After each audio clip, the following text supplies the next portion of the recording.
El primer paso que dan los pueblos para ser sabios es proporcionarse grandes bibliotecas.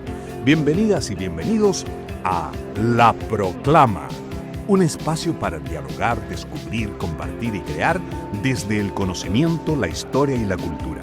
Somos el saber que se transforma en conversación.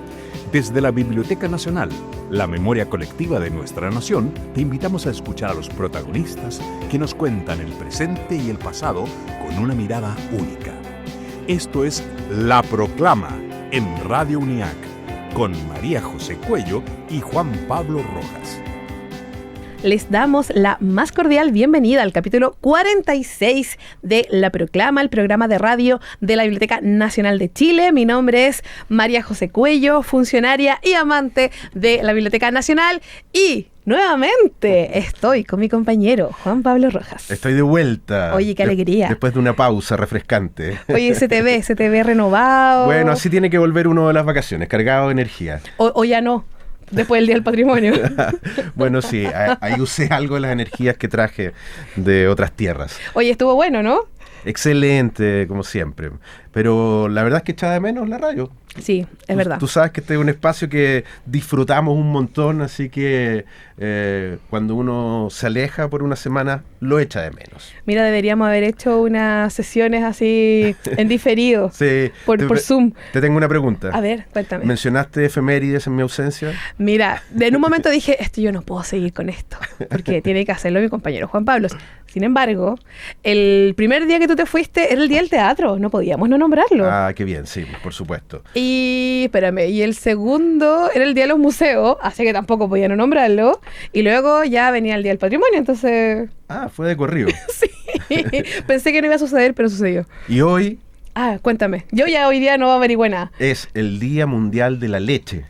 Wow. Y el Día Nacional del Productor Lechero. Mira, eso en Osorno. Sí, así que... O en todo el país. No, en todo el país, ya. Pero efectivamente en esa región se caracteriza por ser Claro. productora de leche.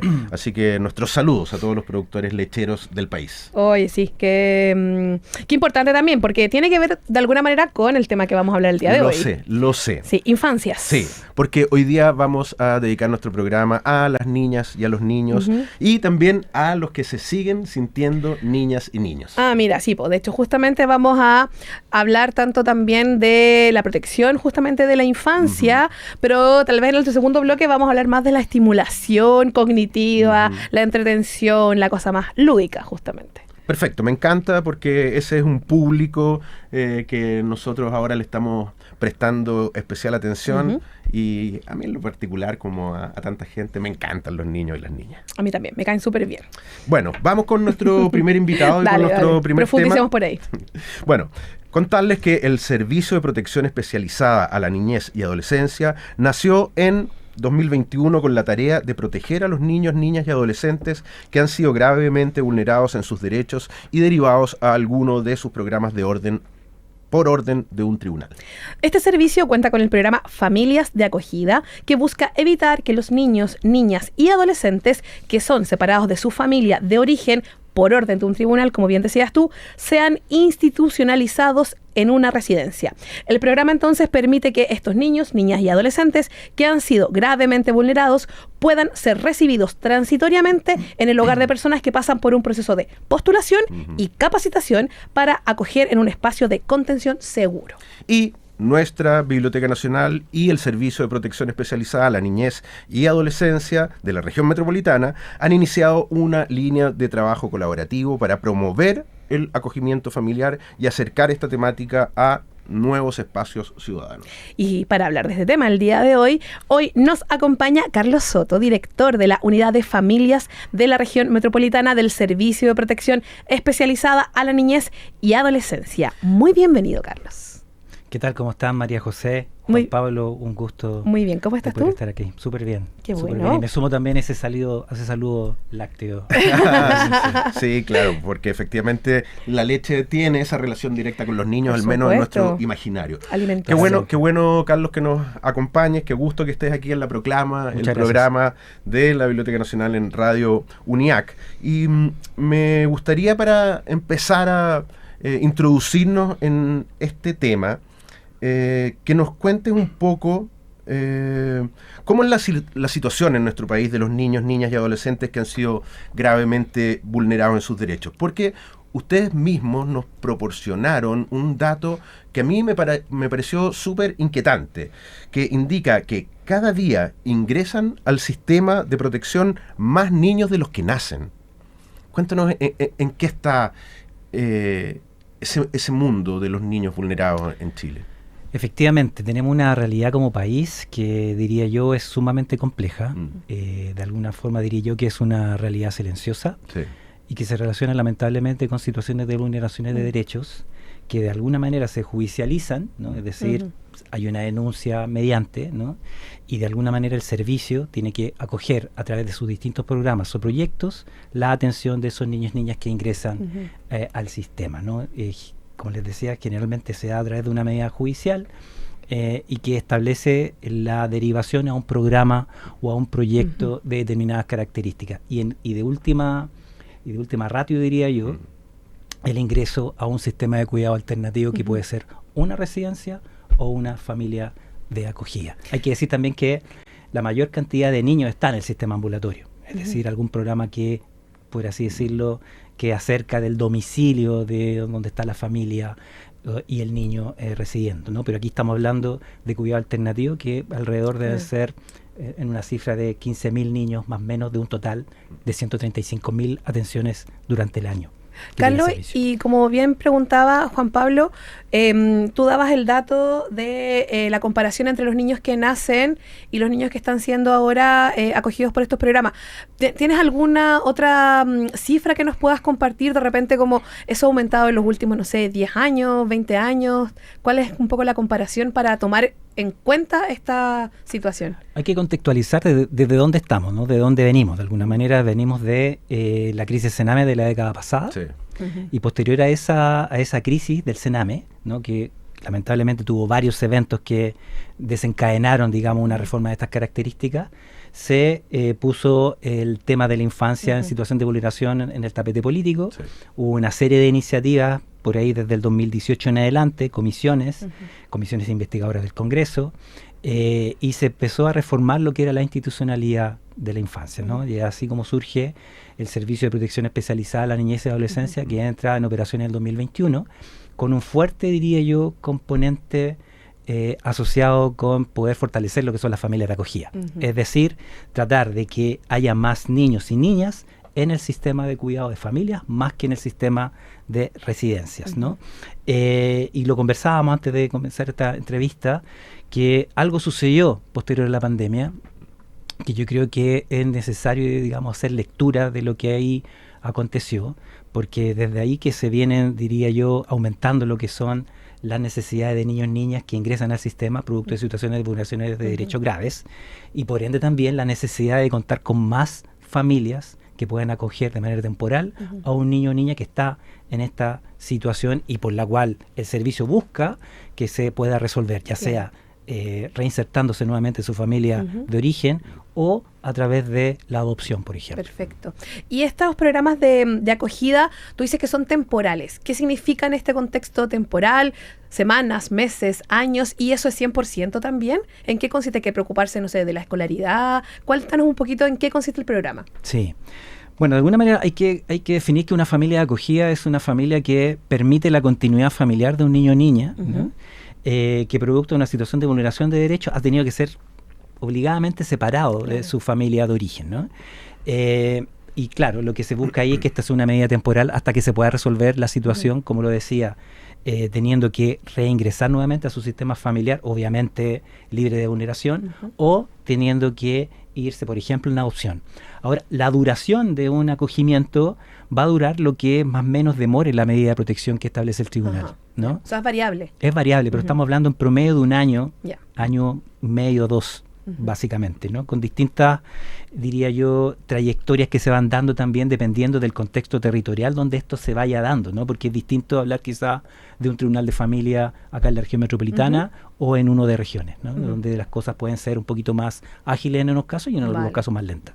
Carlos, y me gustaría ahondar un poco en qué significa para el niño y su desarrollo estar en una familia de acogida versus estar internado en un centro? Fundamental, súper importante esa pregunta, porque de alguna manera hay miles de estudios durante décadas que nos respaldan las bondades de una familia de acogida y lo bien que le hace a un niño o niña crecer en familia, ¿no?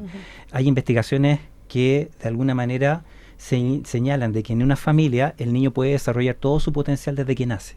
En cambio, cuando reingresa a un sistema residencial masivo, por ejemplo, no sé, una salita donde hay 10 niños bajo una cuidadora o 2 cuidadoras, lo que se ha visto ahí es que empieza a haber una serie de rezagos a nivel del desarrollo, ¿no? Y no solamente el desarrollo cognitivo, sino también del desarrollo emocional y psíquico, lo que va a redundar también en una salud global en el futuro. Entonces, lo que de alguna manera la evidencia comprueba es que un niño que ha sufrido algún tipo de vulneración o trauma, ¿no?, producto de estas situaciones, logra de alguna manera restablecer su situación en una familia de acogida, ¿no? No así en una residencia, por más que nos esforcemos por brindar todas las atenciones que ese niño requiere, ¿no? Nunca alcanza. Entonces podríamos decir que son medibles los beneficios de estar en una familia de acogida para los niños versus otros sistemas. Absolutamente. Sí. Por ejemplo, mira, hay un fenómeno que tiene que ver con los niños y niñas que están por situaciones sociales en hospitales, ¿no? Claro. Niños que después de nacer tienen que estar en el hospital. Y se ha visto que la separación con una figura de apego, con una figura cuidadora, ya a los 30 días genera un daño importante, ¿no? Entonces, mientras menos tiempo ese niño pase, ¿no?, de alguna manera en una situación de abandono respecto de un cuidador, más posibilidades tenemos de restablecer una situación en términos de su salud, diría yo, integral, ¿no? Porque, por ejemplo, un aspecto que se ve de los niños que han estado institucionalizados es que son de tallas más bajas, por ejemplo, ¿no? Que tienen que, por ejemplo, también hay fenómenos asociados a conductas evitativas en los niños, ¿no? Por producto de que precisamente los comportamientos de un niño o niña se van dando en una relación con un adulto, con un otro, con una continuidad. Sí. El niño necesita ser reconocido de manera permanente. Claro. Si no tiene ese adulto de referencia, se pierde el niño, ¿no? Podríamos decir, como dicen los psicoanalistas, hay una caída del ser ahí, ¿no? Entonces es fundamental porque de alguna manera el niño, la visión del mundo es la visión que le transmite el adulto, sí, claro, ¿no? Entonces un adulto seguro, un adulto que transmite confianza, evidentemente va a derrochar esa confianza en un niño o niña. Sí. Por eso hemos visto que todos los indicadores, no solamente de salud mental, sino que también de salud física, se ven, digamos, acrecentados en términos de cuando el niño está en una familia acogida. Bueno, ahora tú hablabas también del tema de la memoria, bueno, personal, individual. Quería un poco tomarme de ahí porque justamente queríamos conversar un poco más de cuál es la relación que el Servicio de Protección Especializada esté ahora colaborando desde la Biblioteca Nacional, que es la memoria del país, de la nación, ¿cierto? ¿Cuáles van a ser entonces las aplicaciones y las acciones concretas de esta colaboración? Buenísimo. Bueno, primero que todo decir que estamos sumamente contentos de esa colaboración. Por ahí en la unidad hablamos de que cuidar también es un patrimonio. De hecho, hicimos un ejercicio hace unos días atrás que tenía que ver precisamente con la memoria, el cuidado y el patrimonio. Y veíamos también, observábamos cómo esta tradición del cuidado de niños y niñas se remonta de mucho tiempo en el país hacia atrás. Entonces, esta colaboración con la biblioteca, que dicho sea de paso, también comentábamos antes, esta reinauguración de esa sala infantil sí, que para nosotros fue, digamos, un impacto súper bonito, se va a trasuntar en un acceso preferente, diría yo, a las familias de acogida respecto de los beneficios que están en la biblioteca. Vamos a llevar a cabo una ceremonia de reconocimiento de familias el día 12 de junio. En nuestra Sala América. En esa Sala América, exactamente, donde vamos a reconocer a 27 familias que han salido, digamos, nuevitas de la unidad durante este año y que van a estar disponibles para acoger a un niño o niña. En el fondo, yo diría una serie de ámbitos de colaboración en los cuales nosotros estamos súper gustosos, disponibles para poder trabajar en esta simbiosis patrimonio-cuidado, claro, ¿no?, que también le hace el país, porque creemos además que el acogimiento le hace bien a la sociedad, ¿no? Creemos que donde de alguna manera ha habido mucha disputa política en el último tiempo, donde ha habido mucha, pareciera, digamos, malas noticias, creemos nosotros que una buena noticia se puede dar a través del acogimiento familiar. Sí. Y como decía Carlos, una de las consecuencias que tiene esta colaboración entre la biblioteca y el servicio es que en nuestra sala infantil hemos revisado nuestros protocolos de inscripción, porque muchas veces las familias de acogida se encuentran con dificultades burocráticas que tienen que ver con cómo comprobar que ellos están a cargo de esos niños. Cuéntanos un poco de eso, Carlos. Súper buen punto, súper buen punto. Lo que tú de alguna manera estás señalando, Juan Pablo, es la necesidad de que la institucionalidad pública pueda tener acceso preferencial para las familias de acogida, porque hoy en día no lo tenemos. Que la reconozca también. Exactamente, que haya un reconocimiento importante, no solamente de la comunidad, sino que también de la institucionalidad pública. Claro. Y uno de los problemas que hemos tenido en el último tiempo es precisamente lograr esa visibilización. Por ejemplo, cuando una familia de acogida que tiene un niño bajo su cuidado va al sistema de salud, lamentablemente no está reconocida como familia de acogida, por lo tanto no puede tener acceso preferente. Claro. O sea, digamos que no hay una figura institucional legal de la familia de acogida. Lo hay, pero tenemos un problema hoy en día que tiene que ver con cómo la política pública intersectorialmente reconoce y hace ese acceso preferente. Claro. Sí. Estamos trabajando en eso, pero de alguna manera hemos visto nosotros en esta como apertura, ¿no?, del trabajo en familia de acogida, que es un factor importante. Entonces, lo que está haciendo la biblioteca es sumamente relevante porque está marcando una pauta dentro de las instituciones públicas que nos permite de alguna manera visibilizar y focalizar y adaptar el ámbito de su política precisamente a este foco de familias y niños. Estamos siendo un poco pioneros en esta visibilización de la figura familia acogida. Absolutamente, o sea, desde el punto de vista que nos abren sus puertas y se ponen a disposición y aperturan, digamos, sus servicios para la familia de acogida desde un acceso preferente, es precisamente una labor pionera. Y yo sé que estamos hablando 100% del cuidado y protección de los niños y niñas, sin embargo, también creo que esto de reconocer a los adultos que están siendo acompañantes y familias de acogida también es súper relevante porque están haciendo una labor que es sin fines de lucro, que es conmovida por distintos motivos, ¿cierto? Pero que pasan por un proceso de postulación, entonces también que se les reconozca como tutores de estos niños y niñas también es súper importante. Y cuéntanos cuáles son las características de estas familias que se abren a que finalmente, desde mi punto de vista, es un gesto de amor también, de generosidad. ¿Quiénes son? ¿Qué perfil tienen? ¿Cómo llegan? Tengo una pregunta. ¿Ante qué desafíos se enfrentan? Sí, que se suma a eso. ¿Qué consideran una familia? Wow. Tremenda pregunta. Mira, de partida nosotros estamos apostando por la familia diversa. En los últimos 20, 30 años en nuestro país, sociológicamente hablando, ha cambiado la familia. Claro, no el del comercial. No es el del comercial. No estamos hablando solamente de familia biparental tradicional. La familia Ingalls, le llamo yo. Claro, una cosa así. Yo como la del cereal. Exacto, no, estamos hablando de una familia diversa, de múltiples conformaciones, y en el fondo, que le guste estar con cabros chicos, ¿no? Eso es lo que buscamos. Claro. ¿no? Y pasamos por un proceso de evaluación formativa. Es decir, no es un proceso donde le aplicamos pruebas psicológicas a la familia, donde los sometemos a una especie de tortura psicológica, en ningún caso.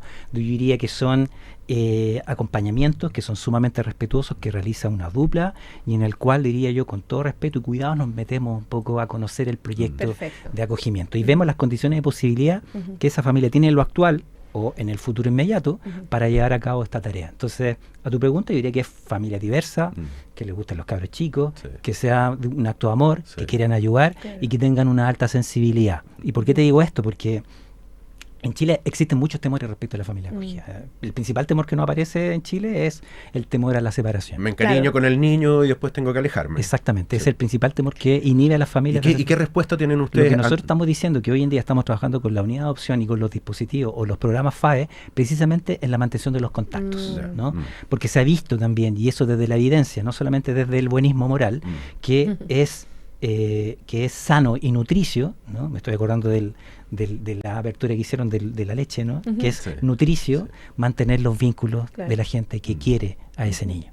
Y un poco lo que nosotros estamos tratando de ofrecer es eso a las familias que se embarcan en este proyecto. Entonces no es que termine el plazo de esa primera etapa y no vuelvo nunca a ver al niño. Ese es el esfuerzo que nosotros estamos haciendo, porque a la larga, el completar esa máxima depende de los adultos, ¿no? Porque el niño va a querer vincularse. Totalmente. Entonces, en la medida que hagamos procesos que pongan en relieve el interés superior de ese niño, ¿no? Le den voz a esos requerimientos, yo creo que los adultos nos vamos a disponer en función de aquello. Carlos, y bueno, ya hemos contado un poco que la biblioteca está ahora siendo parte del llamado a participar dentro de este programa. Sin embargo, hay algunas fechas en particular, hay procesos de postulación. ¿Puedes contarnos un poco cómo, si a alguien le interesa ahora y se siente también motivado y llamado, qué tiene que hacer? Sí. ¿A dónde tiene que acudir? Sí. ¿Cuáles son los requisitos? Página web del servicio, www.servicioprotección.cl. Y ahí se van a dirigir a la pestaña que de alguna forma habla de familias de acogida, Vale. que es súper amable, ¿no? Ahí se va a desplegar un formulario súper simple de completar. Ese formulario nos va a llegar y nosotros les vamos a mandar una invitación vía correo electrónico para una de nuestras reuniones informativas que se hacen todas las semanas. Perfecto. O sea, no hay un tiempo determinado. Si no alcanzo ahora a fines de junio, no lo alcancé. No. Ya. Está siempre La disponible permanente. Está siempre, en el sitio web. está siempre sí. disponible en el sitio web. También ahí nos pueden contactar telefónicamente, a través del servicio, ¿no? Ahí también hay un call center que se está, diría yo, habilitando en este periodo, y nosotros estamos súper disponibles para de alguna forma responder todas las dudas y los requerimientos que las familias tengan, porque entendemos que la mejor información es la que precisamente va a precipitar una postulación informada. Y en cuanto a cantidad, a número, tenemos un déficit de gente interesada, necesitamos que se sume mucho más personas. Hay mucha gente interesada, hay mucha gente interesada que está masticando la idea. Sí, Entonces sí. nuestra idea, nuestro propósito ahí es tratar de que... El empujoncito que Exactamente, falta. ¿no? A Sí, algunas personas les falta sí. más, a otras personas les falta menos, y un poco estamos en eso, y entendemos que pueden haber distintas etapas dentro de esa motivación, ¿no? Algunas personas lo posponen, otras personas dicen ya, ahora es mi momento, y Claro. lo que tratamos de alguna forma de precipitar es que se den esas postulaciones. Ahora, en términos de familias, como les decía, nosotros durante este primer semestre llevamos 27 familias así habilitadas, ¿no? Y que son las que de alguna manera vamos a reconocer el día 12. Sí. ¿Y ese número ustedes lo evalúan como bueno, como positivo? Es un buen número pensando en la cantidad de gente que postula, porque podemos tener una cantidad de inscritos que supera en 10 veces la cantidad de familias que de alguna forma van quedando, pero también hay que decir ahí que muchos de estos desistimientos se producen por las propias familias que de repente van posponiendo el proyecto de acogimiento. Tienen dudas seguramente. Tienen dudas o ocurre alguna situación Sí. que es más necesario atender Sí. familiarmente.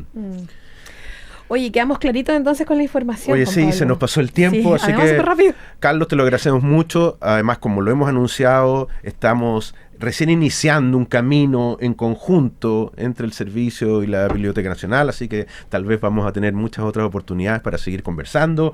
En este fin de semana que recién pasó, en el Día del Patrimonio, estuvieron haciendo acciones con la cantidad enorme de público que nos visitó. También un equipo del servicio difundió la figura de familia acogida entre nuestros propios funcionarios, así que tal vez alguien se anima ahí. Y así vamos a seguir haciendo un montón de cosas en conjunto, así que esta es tu casa cuando quieras. Muchas gracias, y muchas Juan gracias por responder a nuestra invitación. Por si alguien preguntaba qué era esto del intersectorial, es esto. Ministerios tratando de trabajar ahí en conjunto Exacto. para poder, obviamente, entregar lo mejor a la ciudadanía y en este caso a los niños y las niñas. Muchas gracias, Carlos, Muchas por gracias, la María entrevista José. y espero que nos veamos pronto. Ojalá que así sea. ¿Vamos al archivo sonoro? Vamos. Voces que narran nuestra historia, sonidos que guardan la memoria de un país. Desde registros históricos hasta paisajes sonoros olvidados, el archivo sonoro de la Biblioteca Nacional abre sus puertas. Bienvenidos a Las Voces del Archivo. Papelucho casi huérfano es una novela corta de la escritora chilena Marcela Paz. Es la segunda entrega de la serie literaria infantil creada por la autora, que tiene como protagonista a Papelucho, un ingenioso niño chileno. Fue publicada por primera vez en 1951 por la Editorial del Pacífico en Santiago. ¿Quieres saber de qué se trata? ¿Qué pasa cuando la familia de Papelucho decide dejarlo solo? Se convierte en un niño casi huérfano, aunque no es tan malo. Mientras espera el regreso de su familia, llevará a cabo geniales ideas que le harán salir canas verdes a la tía Rosario.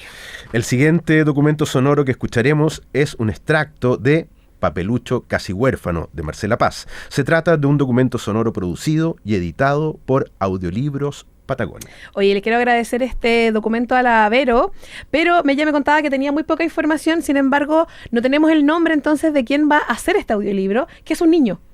Ah, qué bonito. Y además, agradecerle a la Vero también porque siempre se esfuerza que estos documentos sonoros tengan relación con los temas que tocamos en la proclama. Tal cual.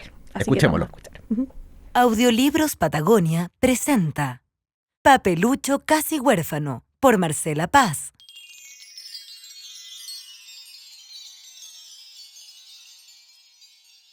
Noviembre 22. ¡Y pasó! Resulta que de tanto revolver fierros, sillas rotas, sacos, tarros y porquerías buscando a mis ratones, apareció de repente una caja negra, más pesada que un toro muerto. Con el Luchito tratamos de moverla por si los ratones estaban debajo, pero ni pío. Decidimos abrirla y le hicimos palanca en la chapa, que era de esas con costra café, y apenitas la tocamos, se abrió. Estaba casi llena de puras monedas grandes, igual que lunas llenas del mismo tamaño, pero mucho más pesadas. Y eran tantas iguales como si fueran lentejas en un saco. Los ojos de Luchito se pusieron redondos y rojos y le cayó saliva de su boca sin dientes. ¡El tesoro!, clamó y se puso a temblar. Cerró la caja y atropellando todo el cachureo, se arrancó para siempre. Yo quedé paralelo, solo con el tesoro. Ni me atreví a tocar las monedas por si me electrocutaba. Podían estar malditas. Así que empecé a transpirar. Y transpirando pensaba, así que era verdad lo del tesoro. Y este maldito tesoro tuvo un dueño que lo cuida y anda penando por la casa. Se me paraban los pelos de miedo que el fantasma se enfureciera contra mí. Por fin, después de mucho pensar, le dije al fantasma: «Disculpe, señor ánima en pena, por haber descubierto su tesoro. Fue pura mala suerte, y se lo dejo enterito con tal que su alma no se pasee más por esta casa». Y empecé a echarle cosas encima a la caja para dejarle igual que antes. Pero cuando le estaba tapando, me vino la tentación de pedirle prestada una moneda al ánima. Así que saqué una, cerré y tapé bien todo. Me fui con la moneda al almacén, pedí un chicle y la pasé en pago. Y ahí vino lo atroz. «¿De dónde sacaste esto?», chilló doña Rosenda. «Lo encontré», dije. «¿Dónde, niño?». «Por ahí». Doña Rosenda se lo mostró al zoilo, y todos los compradores estiraron el cogote para verla. ¡Santo cielo! ¡Es plata pura! Desde el corazón de la cultura nacional, la Biblioteca Nacional te invita a descubrir los panoramas culturales de esta semana. Talleres, exposiciones, conciertos, cine, charlas, lanzamientos de libros y más. Actividades gratuitas, abiertas a todo público y en el mejor escenario patrimonial de Santiago. Aquí comienza los panoramas de la Biblioteca Nacional. Hoy les quiero comentar un panorama muy especial porque este viernes 5 de junio y sábado 6 se realizará en nuestra Sala América el seminario de Magia y Patrimonio. Durante este seminario contaremos con la participación de 4 destacados ilusionistas junto a 2 expertos relacionados con la psicología y las neurociencias para que podamos profundizar en este arte con más de 50 siglos de historia. Wow. Desde un punto de vista diferente al puramente artístico. Conoceremos los efectos que la magia produce en el cerebro humano y cómo es que la magia puede influir en la memoria emocional de los espectadores. Uh-huh. No se lo pierdan. Este viernes 5 de junio a las 10 de la mañana. ¿Porque este viernes? Viernes y sábado, desde las 10. Claro, sí. Eso es lo que me había faltado. Este viernes 5 de junio y el sábado 6 a las 10 de la mañana, desde las 10 de la mañana en la Sala América. Por supuesto, la entrada es liberada y gratuita, sin inscripción. Sí, vayan, nomás va a estar súper entretenido, muy interesante también. Yo no me lo pierdo. Ajá. ¿Vamos a la pausa? Perfecto. Te invito a hacer una pausa, pero no te vayas, que al regresar seguimos con más aquí, en La Proclama. No te lo pierdas. Ya estamos de vuelta aquí en La Proclama. Seguimos explorando nuevas voces, ideas y perspectivas desde la Biblioteca Nacional. Quédense con nosotros. Juan Pablo, ¿tú sabías que en la Biblioteca Nacional no hay solo libros? Lo sabía, y además nos encargamos de repetirlo en muchos programas porque la gente a veces tiene esa idea. Tal cual, pero hay algo de lo que hemos hablado poquito, así que hoy ya vamos a hablar más en profundidad, porque te cuento a ti y a todos quienes nos escuchan que un nuevo y entretenido espacio se inauguró el 11 de abril pasado en la Biblioteca Nacional, y este lugar es la Ludoteca, que funciona en la sala de referencias y bibliografía y está compuesta por una colección de más de 90 juegos con una amplia variedad de juegos de salón, estrategia y educativos. Y entre ellos se encuentran, por ejemplo, A ver, cuéntame. el Catán. Oh. Muchos lo conocen, un notable juego de estrategia. Ajá. También el reconocido juego de armapalabras Scrabble, Ujú. que la primera vez que hablamos de la ludoteca acá Hablamos fue de eso, claro. porque invitamos a una representante Tal de cual. Chile Scrabble, Ujú. que hizo una demostración en la Ujú, ludoteca sí. para el día en que se inauguró. Pero también está un clásico como el Monopoly. ¿Quién no jugó cuando niño? Ajá, sí. Contando billetes, comprando casas y hoteles. Jugando a ser millonario. Exacto.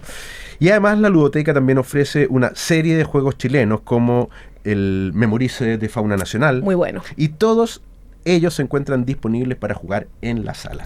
Para conocer en profundidad, como decíamos entonces, este proyecto que se ha elaborado en trabajo en equipo, y eso hay que también ser súper insistente en esa idea, pero tenemos un excelente emisario para el día de hoy. El mejor. Les quiero presentar a Javier Díaz Pedraza. Él es bibliotecario de la sección de referencia y bibliografía, uno de los cerebros de la Ludoteca Nacional, de la Biblioteca Nacional, perdón, y además, que no quería que se me fuera, él, un funcionario de carrera. Él entró, ¿sabía qué edad a la biblioteca? No. 17 años. 17 años, ¿Es Javier. eso legal, Javier?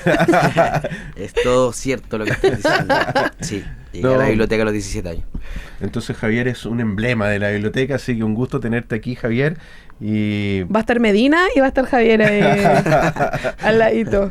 Y bueno, por lo mismo Javier conoce muy bien la biblioteca, ha pasado por varias secciones y ahora le ha tocado estar involucrado en este proyecto que a nosotros nos entusiasma mucho porque, bueno, ya lo vamos a conversar, pero los juegos son entretenidos, son Sí. estimulantes, son educativos, así que creo que es una sección que va a tener mucho éxito y va a ser muy requerida. Javier, ¿cómo nace esta idea de tener una ludoteca en la Biblioteca Nacional?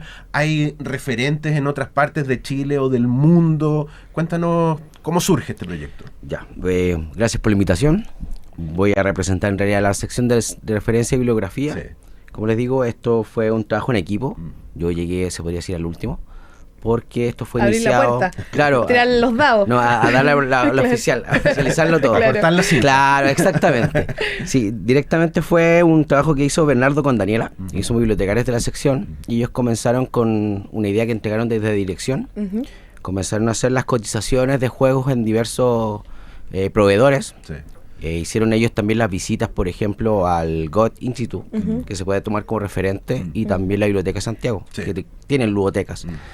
Hicieron ellos estos estudios, luego empezaron a hacer el seguimiento de los proveedores, a comprar los juegos, luego se adquirieron, y recién ahí yo entré a esto porque llegué a la sección y me encomendaron la labor, a mí y a mi compañera Carla, de que empezáramos a hacer la contabilidad de juegos, guía de despacho y todo lo que se hace habitualmente con los libros, que lo hicimos esta vez, pero con los juegos. Claro, o sea, aprovechando esa experiencia de bibliotecario, pero ahora con objetos distintos al objeto libro. Oye, Exactamente. eso mismo quería preguntar, porque bueno, tú eres bibliotecario ya actualmente de profesión. Sí. Y bueno, tu trabajo ha sido en el Archivo de Literatura Oral y Tradiciones Populares. También, obviamente, catalogas libros o has catalogado libros, pero en este caso, ¿cómo es con los juegos? Porque obviamente es un tablero, son piezas. Cuéntanos un poquito si es exactamente lo mismo o va variando alguna cosa. Mire, dentro del proceso es igual que un libro, se recibe el material con la guía de despacho, que nosotros le llamamos material habitualmente a todo, pero en realidad estos son los juegos. Se tomaban los juegos, aparte de juegos también que quiero nombrarlo, que son juegos de mesa, también hay muchos cubos. Ah, como los cubos Rubik. Los cubos Rubik, pero de diferentes estilos, de diferentes caras, cantidades de Sí. caras, triángulos, etcétera. Sí. O sea, ya no son un cubo. Oh, chapo. Claro, no, Claro. hay dodecaedros. Dodecaedros, Sí. claro. No, y ahí como que nosotros Ya. también. empezamos a hacer la búsqueda con las guías de despacho a comparar, luego se hizo el ingreso al área de adquisiciones, que ellos también tuvieron gran parte importante porque se hicieron un trabajo muy arduo y lo hicieron muy rápido para contar con la ludoteca lo antes posible. Hicieron este trabajo, lo ingresan a su sistema, luego pasa a catalogación y luego nuevamente llega a donde estamos nosotros en la sala. Nosotros tuvimos la labor ahí, que tuvimos que hacer la contabilización de cada pieza, cada billete del Monopoly, cada casa, y cada hotel. Claro, y describirlo después para poder crear un catálogo. Ese catálogo es el que nos indicaba después, lo tenemos a disposición de los usuarios y funcionarios que también quieran participar, para que puedan ver qué materiales hay, qué tipos de juego hay, o cubos, y puedan solicitarlo. Es como el menú, digamos, cuando uno llega al restaurante, ahí en la ludoteca les pasan el catálogo y van a saber qué juegos hay, y también con una pequeña descripción y una foto. Sí, y también el rango etario habitual para los juegos, qué bueno. sí, para que se pueda entender. Sí. Y habitualmente, claro, se facilita el juego como un libro. Carnet, se pistolea. Lo mismo. Claro, lo mismo, igual. El mismo trayecto que hace el libro. El libro, que llegó nuevamente el juego y nosotros lo facilitamos al usuario. También está en el catálogo de la biblioteca, porque está catalogado. Buenísimo, tiene el número de sistema y tiene una ubicación incluso. Perfecto. O sea, si uno lo busca en el catálogo virtual, aparece. Sí, sí, en el catálogo de la biblioteca está. Oye, pero ya, espérate, no hemos dicho dónde está. O sea, me acuerdo que la otra vez lo dijimos, pero me encanta recordarlo. Entonces, si uno llega por la calle Alameda, recorriendo la biblioteca con María José Cuello. Tal cual. Si uno entra por la entrada de Alameda, 651, para ahí estar súper clarito, ¿cierto?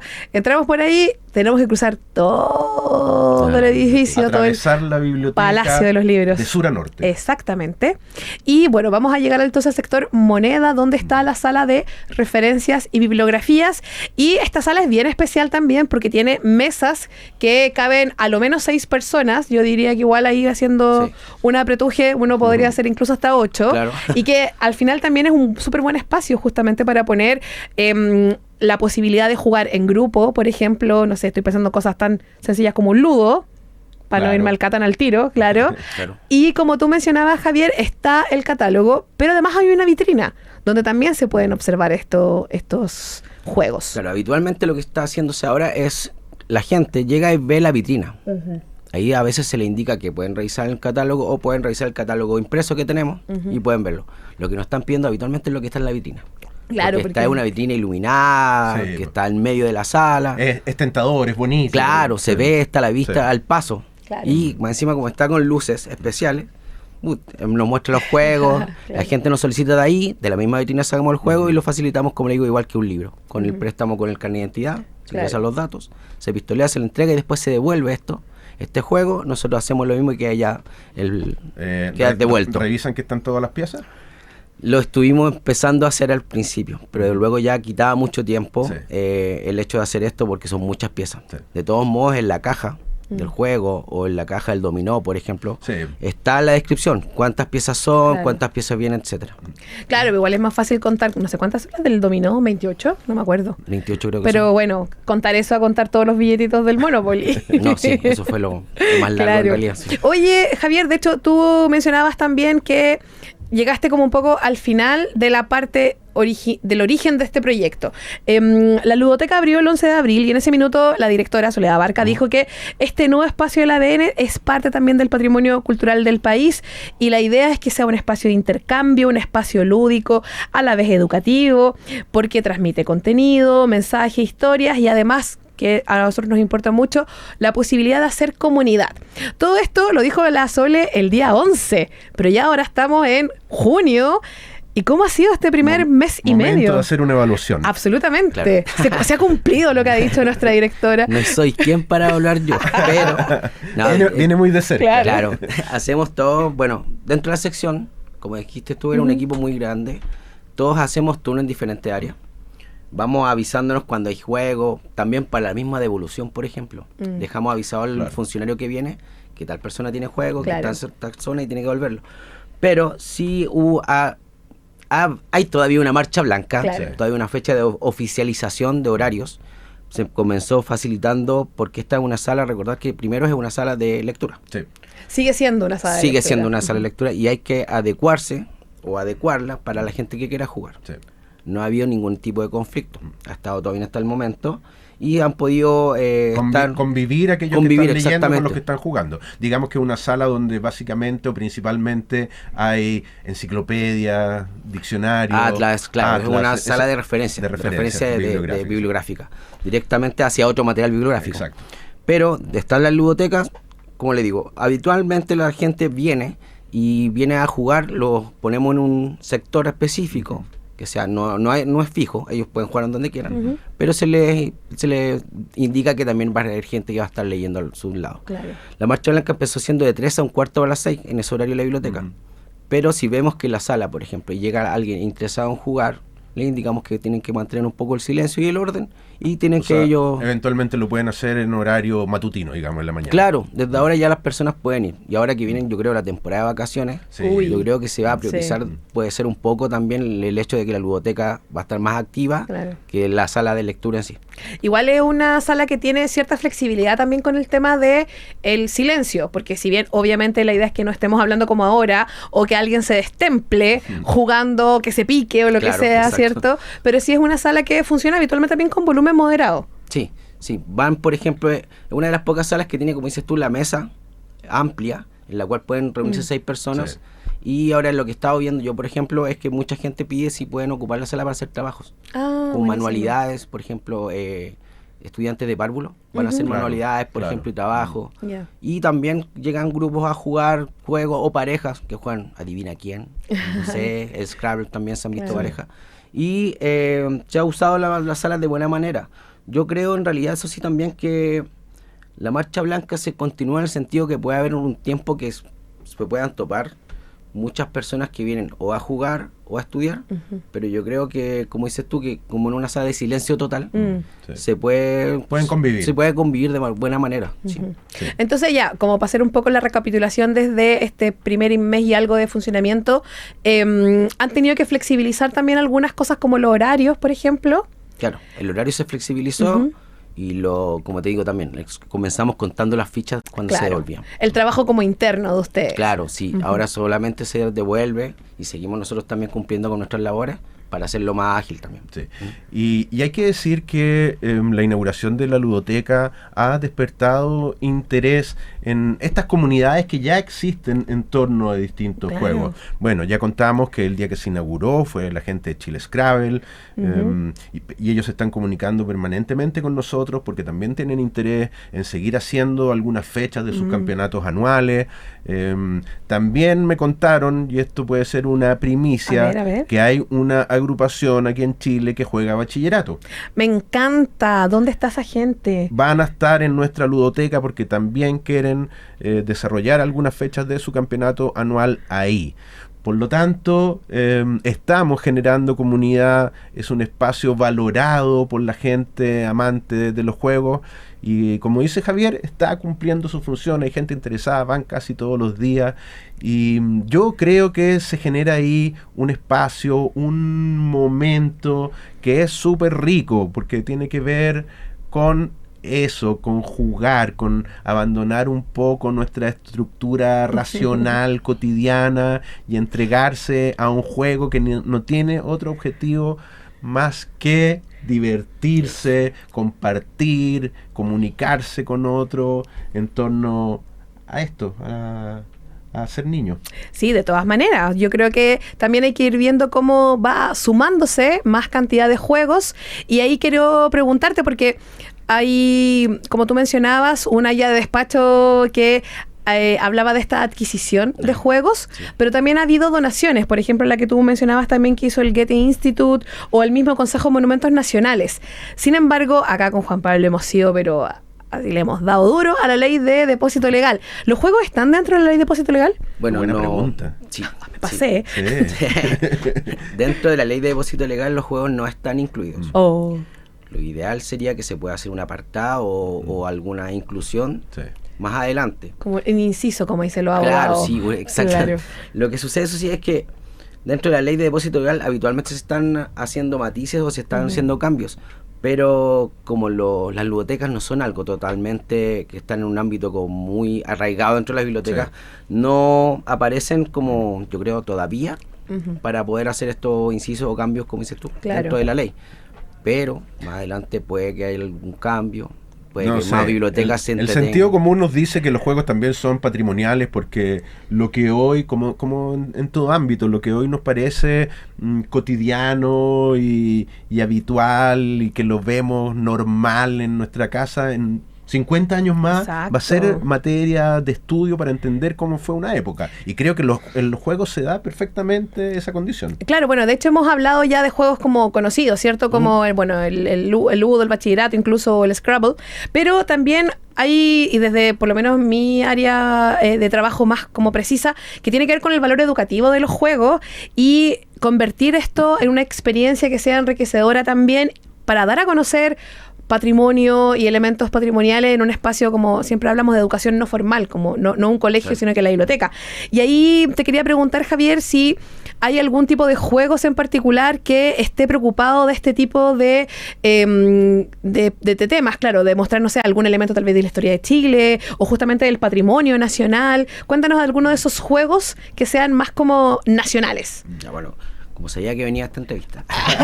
Vengo preparado. Bueno, hicimos un pequeño resumen con mi compañera Carla, que con ella, bueno, quiero poner énfasis, porque ella fue los que nos otorgaron la labor de hacer la contabilidad, así que como que yo venía llegando a una sección recién, Claro. la conocí en profundidad mientras contábamos Súper. casitas, mientras contábamos los billetes, las fichas, etcétera.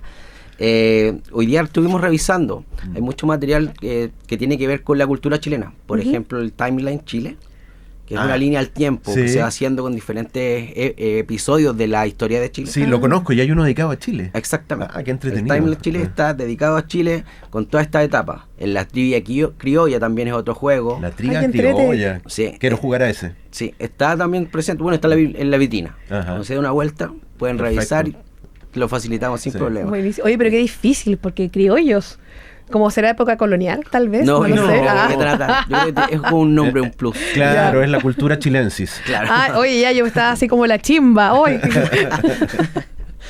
Por ejemplo, también está la Guerra del Pacífico, Ya. un juego de estrategia que le contaba a María José delante cuando conversamos, que se abre un tablero que es muy grande. Dentro de este tablero hay que mover las tropas, por ejemplo, de Perú, de Chile, etcétera, de Bolivia, y ir jugando. Es un juego totalmente de estrategia y grande.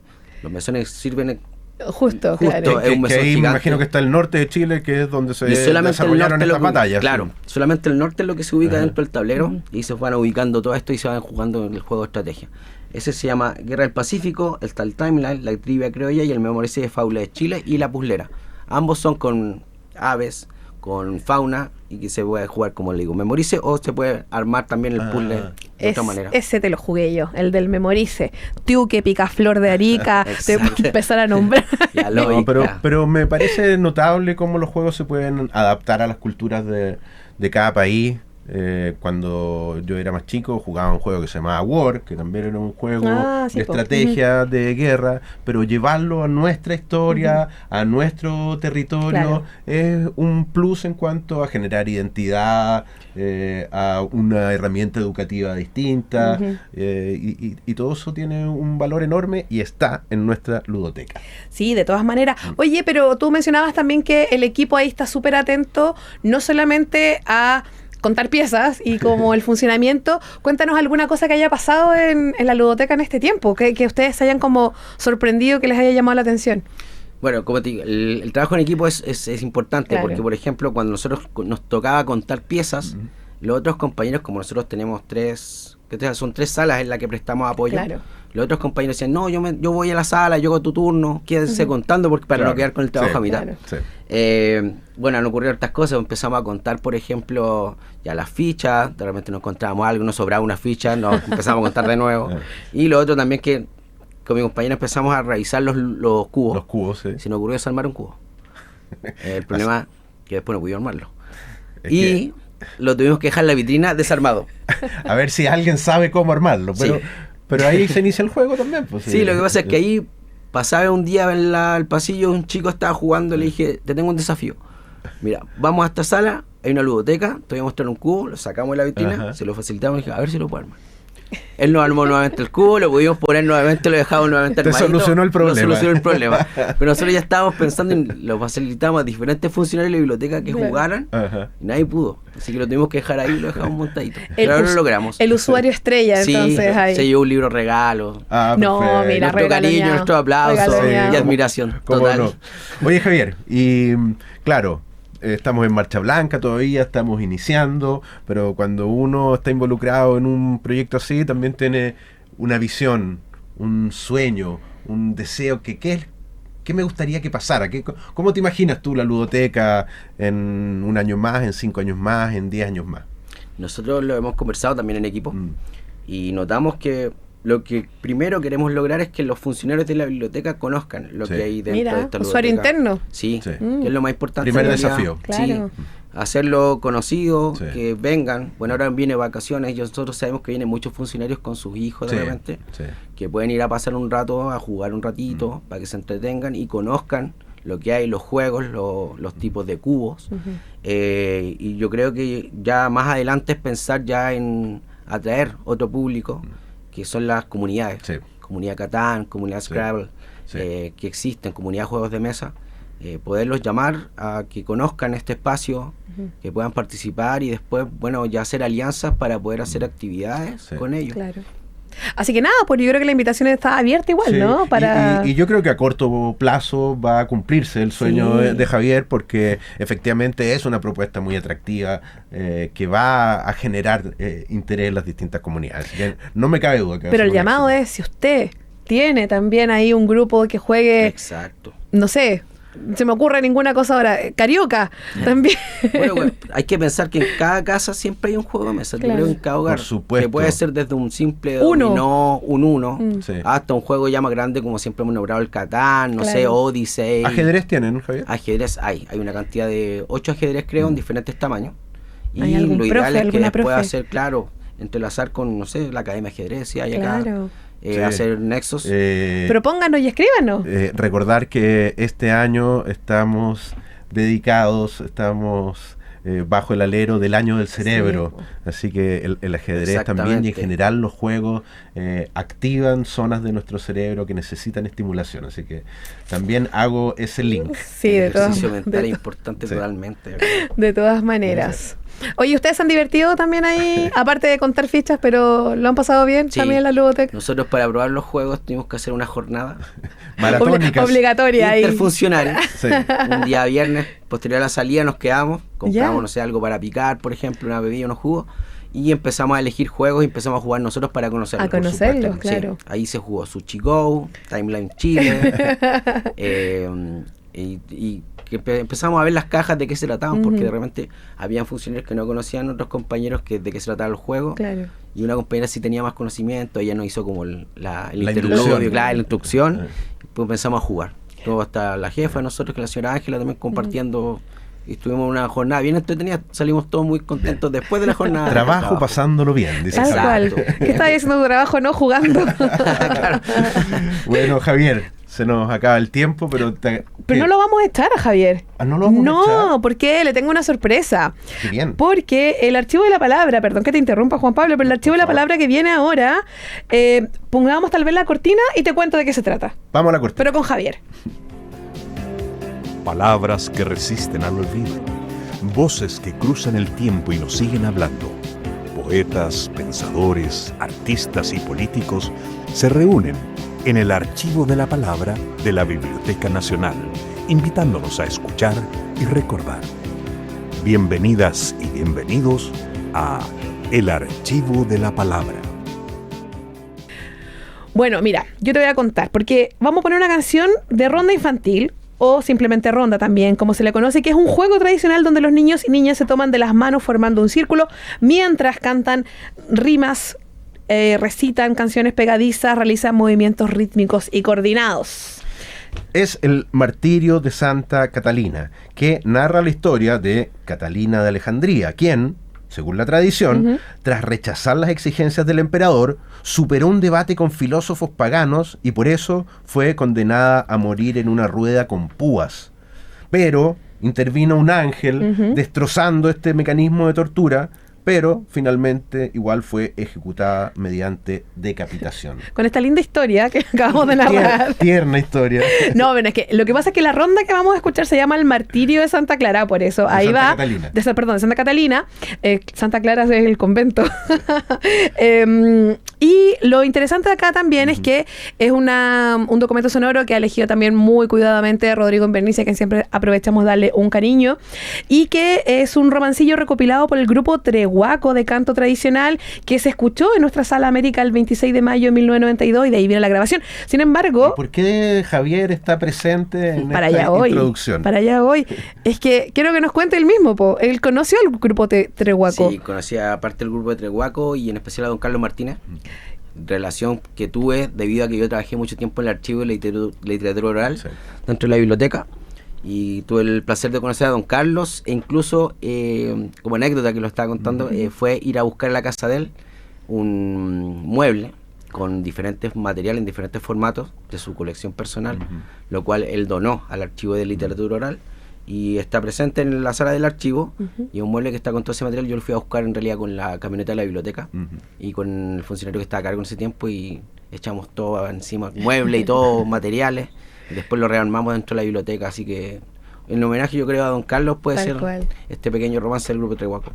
Sí, la semana pasada de hecho tuvimos un homenaje también a don Carlos, justamente porque fue, como también se podría decir, un benefactor del Archivo de Literatura Oral, pero también un investigador y trabajó en la documentación, así que no quería que pasáramos ahí Ya, por alto la anécdota de Javier literal subiendo casi que a don Carlos a la camioneta, Claro. con todo lo que regaló.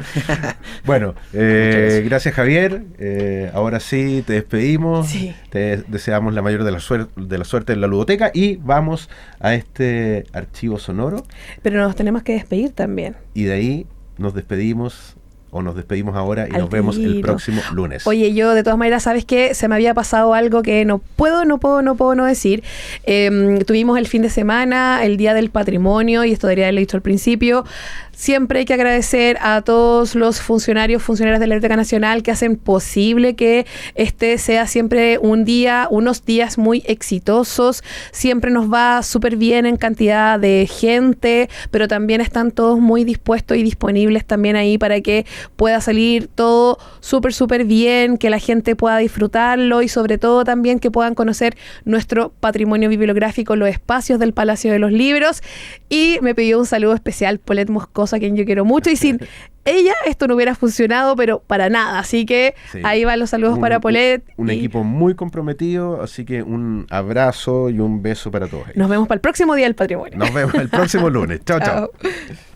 Bueno, yo en realidad estudié, en ese tiempo se decía, no era enseñanza básica, sino que era enseñanza primaria.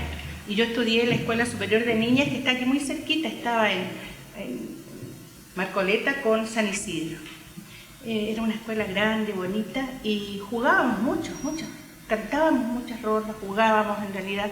Yo pienso que las personas más o menos que estudiaron en la edad mía se acordarán. Lamentablemente eso se ha ido perdiendo, pero lo importante era que todas estas rondas, las que yo he ido escribiendo, tengo ahí muchas letras para que no se olviden, como el que las teatralizábamos. Entonces íbamos haciendo gestos y movimientos de acuerdo a lo que la canción decía, a lo que el texto decía. Bueno, después de muchos años yo he venido a entender que lo que cantábamos en aquella época eran romances, romancillos, como tantos, como el Hilo de Oro, el Mambrú, el Mandandirundirundán y todos los otros que cantábamos en aquella época. Así que me gustaría entonárselos ahora como yo, me habían dicho, lo cantaba en aquella época.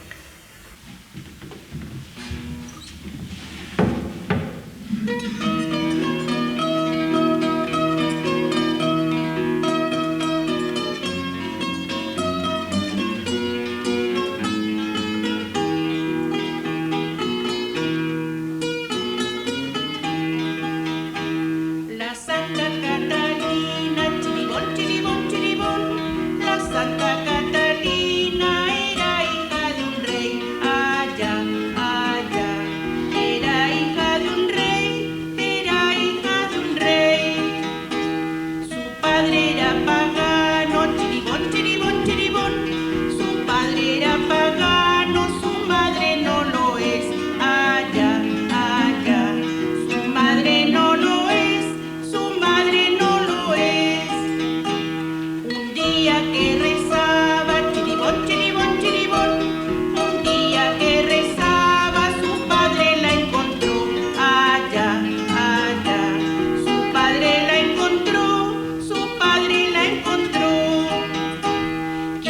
haces, Catalina? Chiribón, chiribón, chiribón.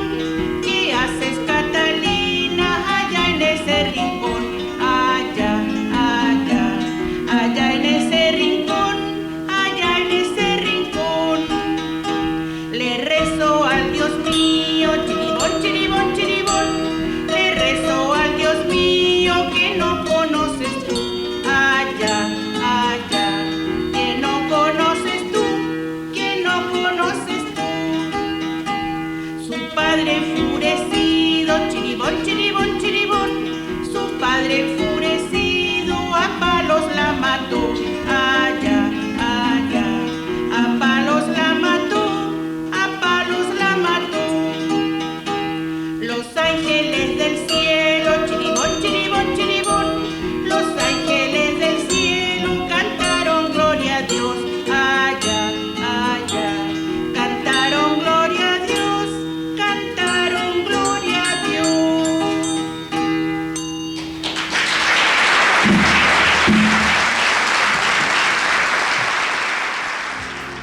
El primer paso que dan los pueblos para ser sabios es proporcionarse grandes bibliotecas.